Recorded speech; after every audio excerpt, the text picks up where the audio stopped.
Bonjour et bienvenue dans cette nouvelle capsule. Si je prends une pomme, un morceau de viande, et que je le laisse à l'air libre, je peux observer au cours du temps que ma pomme va se flétrir. On va avoir apparition de taches marron. On va avoir également sécrétion d'une forme de jus. Pour ma viande, je vais avoir émanation d'odeurs un peu pestilentielles. Je vais avoir également développement de taches bleues qui correspondent en fait à des moisissures, des champignons. Donc, mes aliments ne se conservent pas à l'air libre au cours du temps. Donc finalement, on va s'intéresser dans cette vidéo à comment conserver les aliments au cours du temps.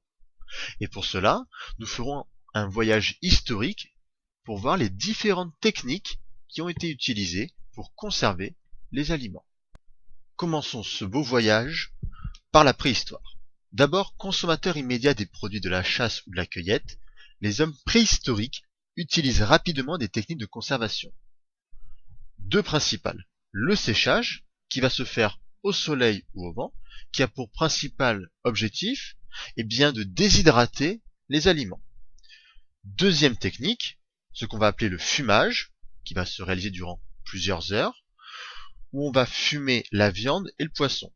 Là aussi, ça permet d'enlever l'eau des aliments, et en plus cette technique est utilisée pour affecter le goût des aliments, c'est-à-dire les modifier.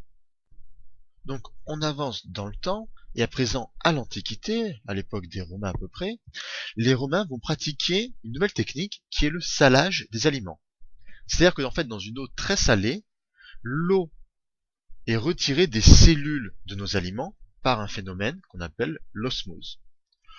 L'eau se déplace du milieu le moins concentré vers le milieu le plus concentré en sel. Le salage va donc donner du goût aux aliments, plutôt un goût un peu salé, marin, et va empêcher de fait la multiplication des micro-organismes, car on a enlevé l'eau des cellules. Une deuxième technique apparaît également à l'Antiquité, c'est la conservation par le froid. On plongeait les aliments dans de la neige ou de la glace naturelle. On avance dans le temps et nous nous retrouvons au Moyen-Âge. Alors, sur la période du Moyen-Âge, nous allons nous situer en Amérique du Sud, et plus précisément au niveau de la cordillère des Andes, où vit un peuple, les Incas. Les Incas ont une technique de conservation que l'on appelle la lyophilisation. Alors, qu'est-ce que ce terme barbare? La lyophilisation, en fait, c'est quoi? C'est l'idée qu'on va d'abord solidifier l'eau, puis la sublimer. Alors, comment les Incas faisaient de la lyophilisation? Eh bien, ils récoltaient, ils cultivaient des aliments, notamment des pommes de terre, et ces pommes de terre sont cultivées à haute altitude. La nuit, les nuits sont très froides, donc les pommes de terre vont tout simplement se solidifier, l'eau contenue dedans va se solidifier, mais comme on est également à des basses pressions en altitude, on va avoir le phénomène de sublimation, c'est-à-dire qu'on passe directement d'un état solide à un état gazeux. Concrètement, qu'est-ce qui se passe? Notre pomme de terre perd son eau. Et ça, c'était au XIIIe siècle. Mais c'est en 1906 que le procédé de lyophilisation est vraiment utilisé et développé par un Français, Arsène d'Arsonval. Comment Arsonval lyophilise les aliments?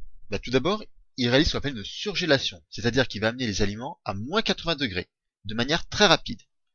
Puis, en diminuant fortement la pression, la glace va naturellement se sublimer en vapeur d'eau. Ainsi, on obtient des aliments lyophilisés, c'est-à-dire des aliments où il n'y a plus d'eau.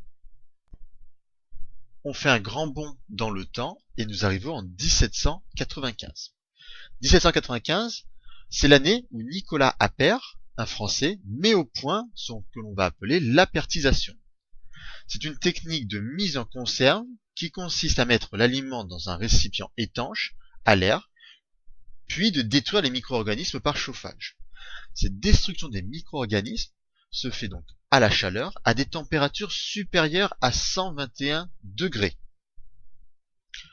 Ce n'est qu'en 1960 que cette boîte de conservation va apparaître non plus en verre, mais en alu.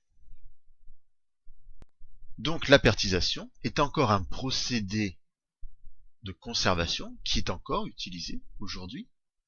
70 ans après l'apertisation, qui est une technique de stérilisation, vous l'aurez compris, puisque nous sommes à des températures supérieures à 100 degrés, Louis Pasteur invente un nouveau procédé qui est la pasteurisation. C'est une technique de conservation par chauffage, là aussi, mais simplement on chauffe les aliments à des températures comprises entre 66 et 81 degrés, ce qui va réduire de manière significative le nombre de micro-organismes. On ne les tue pas tous, contrairement à la stérilisation. On en garde quelques-uns, mais simplement leur nombre est fortement réduit. Mais le gros avantage de la pasteurisation par rapport à l'apertisation, c'est le fait qu'en ayant des températures de chauffage finalement basses, on ne va pas détériorer les aliments. On ne va pas détruire les molécules comme les protéines, les glucides et les lipides. On va les conserver. Et là, on a une conservation, un maintien supérieur par rapport à l'apertisation des qualités nutritionnelles de nos aliments. Et on va conclure ce voyage sur les différentes techniques de conservation au cours du temps par la période allant du 19e jusqu'au 21e siècle. En 1895, on a l'essor des réfrigérateurs domestiques. Donc là, nous sommes dans une technique de conservation par le froid. L'idée, c'est quoi? C'est en abaissant la température, nous allons réduire le développement des micro-organismes, comme les bactéries et les champignons. Au XXe siècle, on a l'apparition des congélateurs.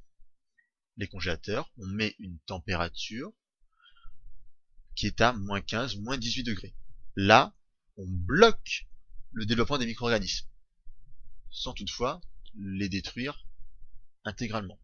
Donc la différence entre réfrigération et congélation, c'est que dans un cas, on ralentit et dans l'autre cas, on bloque le développement. Au XXIe siècle, nouvelle technique, c'est l'irradiation des aliments.